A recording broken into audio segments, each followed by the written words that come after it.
नमस्कार। अभिनव टाइम्स के हंगामा नहीं हक की बात कार्यक्रम में आपका एक बार फिर से स्वागत है। जैसा कि आप जानते हैं कि अभी हाल ही में राजस्थान सरकार ने साहित्य कला संस्कृति की अकादमियों में अध्यक्षों की नियुक्तियां की है। इससे जो अकादमियां हैं उनकी कार्य प्रणाली विधिवत पुनः शुरू हो चुकी है। एक लंबा समय था, एक लंबा अंतराल था जब क्रियाशीलता नहीं थी। आज हमारे साथ में मौजूद हैं राजस्थान साहित्य अकादमी उदयपुर के नवनियुक्त अध्यक्ष श्री दूलाराम जी सारण। हम उनसे बात करेंगे, अकादमी की प्राथमिकताएं क्या रहेगी, कैसा कार्यकाल रहेगा, क्या उनकी कार्य योजना है, इत्यादि मुद्दों पर बात करेंगे। सबसे पहले मैं दूलाराम जी का बहुत बहुत स्वागत करता हूं। नमस्कार।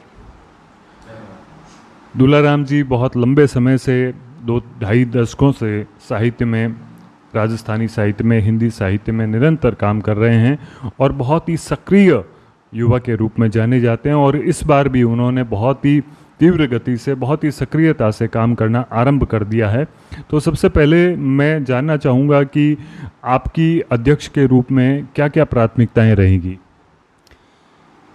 मैं सबसे पहले धन्यवाद व्यक्त करता हूं राजस्थान सरकार के मुखिया अशोक गहलोत जी का कि तमाम राजनीतिक परिस्थितियों, हालातों के बीच से उन्होंने साहित्य अकादमियों को फिर से संभाला है और प्राय लगभग सभी अकादमियों को अपने नए अध्यक्ष दिए हैं। नए अध्यक्ष के तौर में राजस्थान साहित्य अकेडमी ही नहीं, तमाम अकादमियों के सामने पहला सवाल ये होगा कि अब तक क्या हुआ है, क्या होना शेष रह गया है, उस पर अपना ध्यान फोकस करें। तो राजस्थान साहित्य अकेडमी के अध्यक्ष के रूप में मैंने कार्यभार ग्रहण करते हुए तुरंत ये देखा कि पीछे की क्या क्या योजनाएं बकाया हैं, किन किन योजनाओं पे अध्यक्ष बगैर कार्य समिति के फैसले ले सकता है, उनको आगे बढ़ा सकता है, या ये मान लीजिए कि किन किन योजनाओं को शुरू करने की कल्पना कर सकता है। उन तमाम बातों पे मैंने अपना अध्ययन किया और ये जाना और समझा कि अध्यक्ष के संविधान के अनुरूप इतनी कार्यक्षमताएं हैं, उसके अनुरूप में मुझे यह करना चाहिए, मुझे ये दायित्व दिया गया जो विश्वास सरकार ने सौंपा है। तो सरकार मुझसे ये उम्मीद करती है और दूसरे मेरे प्रांत के साहित्यकार हैं वो मुझसे ये उम्मीद करता है। यही नहीं, राजस्थान साहित्य अकेडमी की एक समृद्ध परंपरा रही है। जनार्दन राय नागर, हरिबाऊ उपाध्याय, डॉक्टर प्रकाश आतुर जी जैसे अध्यक्ष हैं और 1958 में स्थापित इस अकादमी की पूरे भारत भर में शाख है।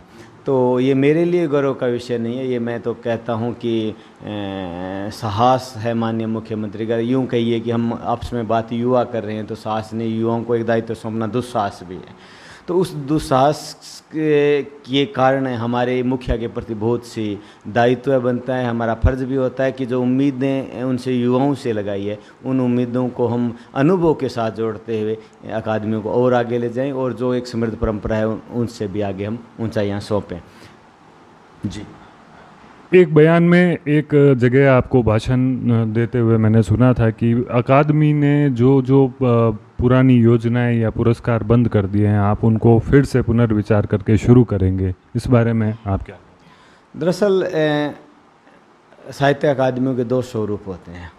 ये आप तो कहिए जब से वो लोग आए हैं जिन लोगों का ध्येय लोकतांत्रिक प्रणाली में व्यक्ति केंद्रित सत्ता करने का रहा है, सत्ता को समझने का रहा है। आप परिचित हैं, आप साहित्यिक रुचि के व्यक्ति हैं, एक साहित्यिक विरासत के उत्तराधिकारी हैं। भारत सरकार की साहित्य अकादमी पूर्णतः साहित्यकारों का अकादमी है। साहित्यिक संस्थाएं, साहित्यकार मिल के अपना वहाँ अध्यक्ष चुनती हैं और उस परिस्थिति में हम देख रहे हैं कि वहाँ साहित्यकार वोट दे के अपना अध्यक्ष चुनते हैं और वो अध्यक्ष या वे संस्थाओं में किस तरह से राजनीतिकरण हो रहा है, वहाँ मंत्री आने लगे हैं। सोशल नेटवर्किंग पर हम काम करने वाले लोग हैं, देख रहे हैं कि हर पोस्ट वहाँ के मंत्रालय को या संबंधित मंत्री को मेंशन करके जा रही हैं। तो ये मान लीजिए कि सरकारों की दखल अंदाजी साहित्य अकेडमी में जो स्वतंत्र संस्था थी, जिन संस्थाओं को जवाहरलाल नेहरू ने एक बड़ी परिकल्पना देकर स्थापित किया था, वहाँ की ये असर हैं। तो दूसरी तरफ जो प्रांतीय सरकारों द्वारा स्थापित अकेडमी, भले हमारे राजस्थान प्रांत की बात करें, मैं तो पूर्णतः राजनीतिक नियुक्ति होती है अध्यक्ष की, और वो अध्यक्ष अपने विचारधारा से संबंधित व्यक्ति होता है और वो विचारधारा से आगे बढ़कर ये मान लीजिए समग्र को जोड़ते हुए कि मादा रखने की सोच रखने वाला भी व्यक्ति होता है। मैंने ये देखा कि राजस्थान में सरकारें बदलने का क्रम है, तो उस क्रम में नए अध्यक्ष आते हैं, नए अध्यक्ष आते ही पीछे जो दूसरे सरकार के लोग थे उन लोगों की योजनाओं पर विचार करते हैं, उनको बंद कर देते हैं। इधर फिर बदलती है सरकार तो दूसरे लोग आते हैं, उनको बंद कर देते हैं। ये सिलसिला लगभग प्राय सभी अकादमियों में, मेरे प्रांत की बात नहीं, दूसरे प्रांतों में भी स्थितियाँ चल रही हैं। मैंने तय किया है कि वैचारिकता अपनी जगह, तटस्थता अपनी जगह, और हम तो उस मुखिया के नेतृत्व में जो विपक्ष मुक्त की बात नहीं बात करते, हम विपक्ष से संयुक्त की बात करते हैं। हम चाहते हैं कि हम मजबूत हों, हमारा विपक्ष मजबूत हो, और भारत का लोकतांत्रिक ढांचा मजबूत हो, और भारत की तमाम संस्थाएं मजबूत हो। तो 19 सिलसिले में राजस्थान साहित्य अकेडमी अपनी लोकप्रियता को अर्जित करती रही है, करती रहेगी। पीछे के जो मामले थे उन मामलों को मैं विचार विमर्श के लिए अपनी कार्यकारिणी संचालिका में रखूँगा, और मैं चेष्टा करूँगा कि अनुमोदित हो कि वो मामले सारे दफन हो। जो भी मामले हैं पेंडिंग उनका निस्तारण हो, और कोई भी योजनाएं भले हमने शुरू की भले उन्होंने शुरू की लंबित न रहें, फिर से शुरू हुए। अब ऐसा सिलसिला चलेगा तो आज मैं हूँ, कल कोई दूसरा अध्यक्ष होगा, परसों कोई तीसरा अध्यक्ष होगा, तो फिर योजनाएं बड़े मुश्किल से बनती हैं, उनको बंद करने का अर्थ नहीं है। अगर मान लीजिए कल वो लोग थे, आज मैं आया हूँ, और मुझे लगता है कि उन लोगों की योजनाएं ये मेरे खांचे में या मेरी विचारधारा में या मेरी सरकार के नेतृत्व में ठीक नहीं है, तो मुझे उन योजनाओं पे काम करना चाहिए, नई योजनाएं शुरू करनी चाहिए। हम लंबी लकीर खींचने वाले लोग हैं, जो खींची हुई लकीर को मिटा के स्वयं को लंबा करने वाले लोग नहीं हैं। तो तमाम जो बंद पड़ी पुरस्कार हो, भले बंद पड़ी योजना हो, हम उनको फिर से शुरू करने वाले हैं। और ये मान लीजिए कि जितने अध्यक्ष की कार्यक्षमता दायित्व थे, अधिकार थे, उसमें हम अब तक कर चुके हैं। दुलाराम जी, आप अपने इस अध्यक्षीय कार्यकाल में, हालांकि आपको समय बहुत कम मिल रहा है इस पूरे कार्यकाल में, लेकिन आप क्या युवाओं को और नए लोगों को किस तरह जोड़ेंगे अपने साथ? देखिए, मैं आपके पहले सवाल का जवाब देता हूं, और बहुत खुले तौर पे देता हूं। मैं खुला बोलने वाला हूं, और राजनीतिक पृष्ठभूमि से आया हुआ व्यक्ति हूं, उससे पहले साहित्यिक पृष्ठभूमि का हूं। मैं ये कहता हूं, कम समय नहीं है। इतना समय में माननीय अशोक जी ने यह दायित्व दिया है कि आप इतना काम करके दिखाइए कि जो पीछे का काम था, जो साहित्यकारों की नाराज़गी थी, वो दूर हो जाए, और ऐसा वातावरण बने कि हम सरकार की वैचारिकता के साथ खड़े हों, और जो लोग साथ नहीं खड़े हैं, विपक्ष में खड़े हैं, उनको भी हम अपने साथ में लेके आएँ। और कम समय का आप तो सरकार बदलने की बात कर रहे हैं, मैं तो कहता हूं कि अशोक गहलोत मेरे नेता नहीं है, राजस्थान के जनप्रिय नेता हैं। तो अशोक गहलोत को हम इतना मजबूत करें, साहित्यकार लोगों की जो सरकारें बदलने की परंपरा है उनको ही ख़त्म करें, फिर से सरकार लेके आएँ तो 2 साल या 5 साल और उससे भी आगे के साल जुड़े, तो अकेडमी की निरंतरता रहे। निरंतरता न रहने का मैं मजाक में कहिए, राजनीतिक व्यंग्योक्ति के रूप में कहिए कि अकादमियों के अध्यक्ष लगातार बदल रहे हैं, खाली रहे हैं, उसके दोषी हम ही हैं, क्योंकि सरकारें बदल लेते हैं। तो आइए, सरकारों बदलने का क्रम बंद कीजिए, इस सरकार अच्छा काम करिए, इसको फिर से मौका दीजिए, और साहित्य अकेडमी विधिवत रूप से संचालित रहें, इस दिशा में हम काम करें।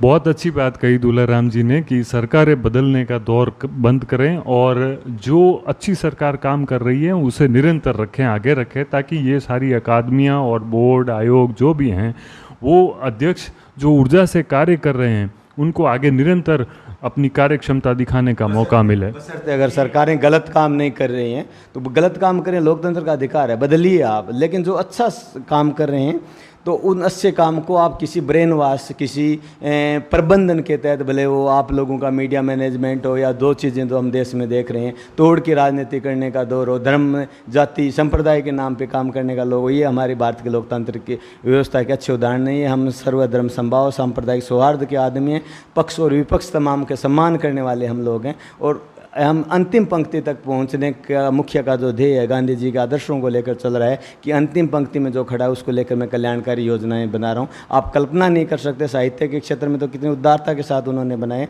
और बजट का कोई अभाव नहीं। इस कार्यकाल में अशोक गहलोत जी तो कह रहे हैं कि आप मांगते मांगते थक जाओगे, मैं देते देते नहीं थकूँगा।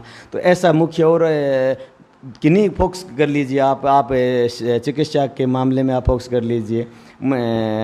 ये है कि आप अस्पताल जाइए, सरकारी 1 रुपया नहीं लगेगा आपका, और तमाम आप 50 लाख रुपए तक का इलाज करा के वापस घर आ सकते हैं। मैं आप शिक्षा की बात कर लीजिए, सारे सेकेंडरी स्कूल का सेटअप ही ख़त्म हो गया। अब सारे स्कूल हैं वो सीनियर सेकेंडरी में क्रमबद्ध हो गया। ऐसा कोई शायद दुनिया में उदाहरण नहीं होगा कि इतने स्कूल हैं। हमने तो वो दौर देखा है जी, माननीय भैरों सिंह शेखावत जी मुख्यमंत्री थे कि 5 लाख रुपए दे के आप सेकेंडरी कीजिए और 7 लाख देकर सीनियर सेकेंडरी में क्रमोन्नत कीजिए। गांव की ढाणी से जुड़े हम लोग हैं। हम 8वीं के बाद पैदल 2-2 कोस दूर नाप के 10वीं में पढ़ने वाले लोग हैं। मेरे साथ पढ़ने वाले 12वीं तक पहुँचने वाले बहुत से बच्चे नहीं रह गए थे। कॉलेजों की बात करें तो मैं जिस इलाके से आता हूँ वहाँ से मैं चूरू कॉलेज में आया तो मेरे साथ 20-30 ऐसे लड़के थे जो घर की असक्षमता के कारण चूरू पढ़ने में नहीं आए। आज आप देखिए राजस्थान में 200 से 250 इसी कार्यकाल में नए कॉलेज खुले। शिक्षा, उच्च शिक्षा, चिकित्सा, कितने कितने काम हैं जिनको सरकार के मुखिया के सम्मान में, उनके नेतृत्व में हम संप्रेषित कर सकते हैं। और हम बोलने वाले लोग हैं, लिखने पढ़ने वाले लोग हैं। हम वो मिसाल हैं जो राजनेताओं को रास्ता दिखाने का काम करने वाले लोग हैं। बेबाकी से कहिए, हम चाहे भले इधर हो भले उधर हो, ये दुविधा की स्थितियाँ छोड़ रही है। आप कहते हैं कि साहित्यकार आप राजनीतिक बात मत कीजिए। अरे भाई, साहित्यकार तो राजनीतियों को मार्गदर्शन करने का काम कर रहा है। आज़ादी आंदोलन का इतिहास उठा के देखिए किन किन लोगों ने स्वयं को बलिदान किया है। हम लोगों ने, हमारे युवा साहित्यकार साथियों ने स्वयं को उत्सर्जित किया है इस आज़ादी आंदोलन में। तो जो भ्रांतियाँ उन लोगों के द्वारा बनाई गई है, क्योंकि बोलने वाले लोग कौन थे? बोलने वाले इधर के लोग ज़्यादा थे, उधर के बोलने के तथ्य ही नहीं थे, तो बोलेंगे क्या? तो उन लोगों की भ्रांतियों से निकलिए, ब्रेन वॉश से निकलिए, युवाओं से आह्वान कीजिए कि जो सही कर रहा है उसके साथ खड़े होइए। और मैं युवाओं की बात करता हूँ कि साहित्य अकेडमी में स्कूल्स में से आया हूँ, लिख के पढ़ने के लिए बाल पत्रिकाओं के माध्यम से आया हूँ। तो युवा को दायित्व दिया गया है तो अधिकतम हम युवा जोड़ें, अधिकतम वरिष्ठों का हम सम्मान करें। गांव गांव, खेत खेत, ढाणी ढाणी तक साहित्य अकेडमी पहुँचे, ऐसे प्रयास होगा। दुलाराम जी से 2 सवाल और करेंगे। पहला सवाल बीकानेर शहर के लिए। बीकानेर से आपका क्या और कैसा संबंध रहा है? बीकानेर में चूरू के गांव का बाडंग का रहने वाला हूँ और बीकानेर मेरा संभाग है। और ये कहिए कि स्वाभाविक अपनत्व भी है, क्योंकि यहाँ की साहित्यिक विरासत के निर्देशन में हमने काम किया है।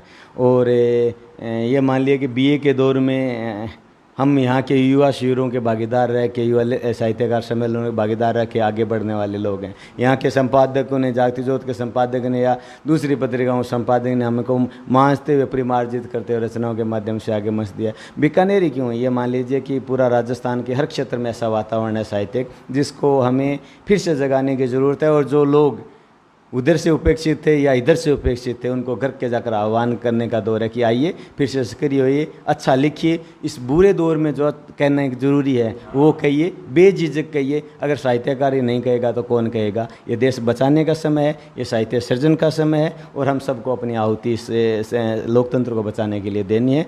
तो साहित्य मसाल बने, साहित्य अकेडमियाँ जरिया बने और मान सम्मान का और कार्यक्रमों का तो एक निरंतर परंपरा रही है, उस परंपरा का भी हम निर्वहन करेंगे। लेकिन मूल मकसद कि अपने रचनात्मकता, अपने विचार से न टूटें, तटस्थता के साथ हम लेखन करें। दुलाराम जी खुद बहुत अच्छे लेखक रहे हैं, कहानीकार रहे हैं, साहित्य की विभिन्न विधाओं में लिखते रहे हैं। अब एक सवाल साहित्यकार दुलाराम सारंग जी से कि उनका सृजन, उनका लेखन, आप अपनी लेखन के बारे में थोड़ा सा हमारे दर्शकों को जानकारी दीजिए। दरअसल अकादमियों की एक व्यवस्था है।